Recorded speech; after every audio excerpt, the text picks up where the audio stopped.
This idea of a Band-Aid solution is not fiscally responsible. We talked about, okay, so what would it take? What would it take to fix some of these aging systems? So here's what we know.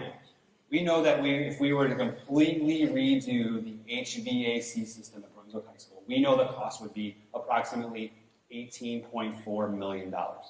So $18.4 million to replace all of the HVAC, but it's kind of a domino effect, right? Because when you replace the HVAC system, you need to make sure that you have an electrical system in place that's going to support that new HVAC system.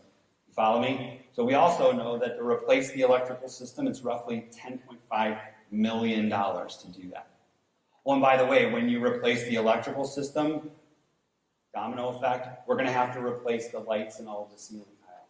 We know that's around $4 million. So right there, just that alone, we're talking about $33 million just to replace an $18.4 million HVAC system. Are you